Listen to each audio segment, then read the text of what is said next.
তাদের সঙ্গে কথা হয়েছিল। যারা উপস্থিত আছেন তাদেরকে আমার পক্ষ থেকে আন্তরিক শুভেচ্ছা ও অভিনন্দন জ্ঞাপন করছি। আর সাথে সাথে এটাও বলছি, আমি কি আপনাদের কাছে অপরিচিত কেউ? পরিচিত সবার কাছে। অন্য থানার লোক না কাছের লোক? একেবারে কাছের লোক। এজন্য আমি খুব বিব্রতকর অবস্থায়। কারণ স্বাভাবিক একজন মানুষ, সাধারণ মানুষ, খুবই আমি অসাধারণ হতে মোটেই পছন্দ করি না।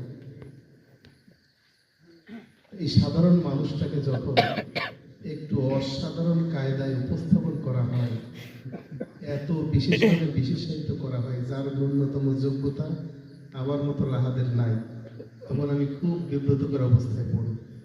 আর এটা তো বলবে বাইরে, যারা আমাকে ঘরের মানুষ মনে করে, আপন মানুষ মনে করে, কাছের মানুষ মনে করে, তাদের সামনে বললে আমি তো চোখ বন্ধ করে চুপচাপ শুনি, তাড়াতাড়ি শেষ হয় না কেন এইসব বলা।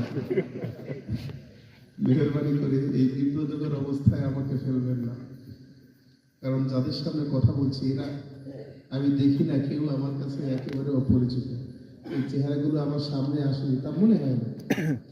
এই জন্য খুব সংক্ষেপে আমি সবচেয়ে বেশি খুশি হই যারা বড় তারা নাম ধরে বলবে, আর যারা একটু ছোট সর্বশেষের হাত ভাই আলহামদুলিল্লাহ।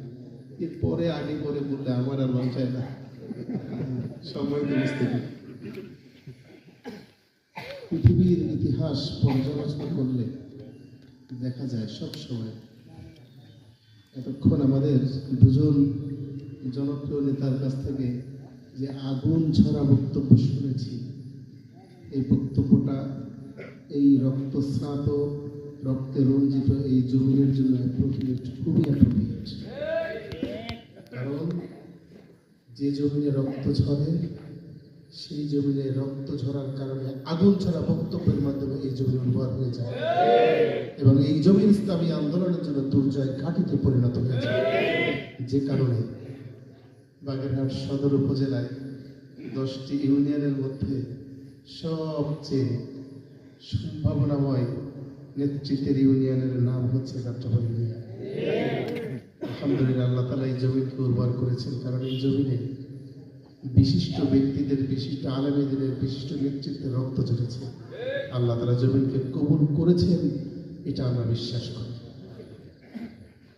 পৃথিবীর ইতিহাস পর্যালোচনা করলে দেখা যায় যখন সত্য সমাগত হয়েছে, আমাদের সামনে এসেছে, তখন সেখানে বাধা হয়ে